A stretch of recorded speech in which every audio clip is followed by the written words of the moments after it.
புதுச்சேரி அரசின் கல்வித்துறை மூலமாக மண்ணாடிப்பட்டு தொகுதியைச் சேர்ந்த +1, +2 அரசு பள்ளி மாணவ மாணவிகளுக்கு இலவச லேப்டாப் வழங்கும் திட்டத்தினை உள்துறை அமைச்சர் நமச்சிவாயம் துவக்கி வைத்தார்.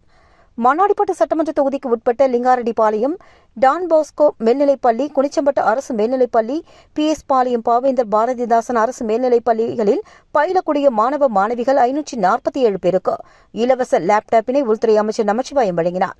பின்னர் செய்தியாளர்கள் மத்தியில் பேசிய அவர், நடிகர் விஜய் அரசியலுக்கு வந்தது குறித்து கூறுகையில், ஜனநாயக நாட்டில் யார் வேண்டுமானாலும் அரசியல் கட்சி துவங்கலாம், தேர்தலில் போட்டியிடலாம், அது அவர்களது ஜனநாயக உரிமை என்றும், புதிதாக கட்சி ஆரம்பித்திருக்கக்கூடிய மரியாதைக்குரிய நண்பர் விஜய்க்கு தனது வாழ்த்துக்கள், பாராட்டுக்கள் என்றும் தெரிவித்தார்.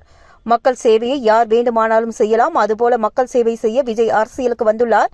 அவருக்கும் எனது வாழ்த்துக்கள், பாராட்டுக்களை தெரிவித்துக் கொள்கிறேன் என்று கூறிய அவர், கவர்னர் தமிழிசை சவுந்தரராஜன் புதுவையில் பாராளுமன்ற தேர்தலில் போட்டியிடப் போவதாக கூறப்படுகிறது என்ற கேள்விக்கு தங்களது கூட்டணியின் தலைவர் முதலமைச்சர் ரங்கசாமியை கலந்து ஆலோசித்து தங்களது அகில இந்திய தலைமை உரிய நேரத்தில் உரிய முடிவை அறிவிக்கும் என்றார்.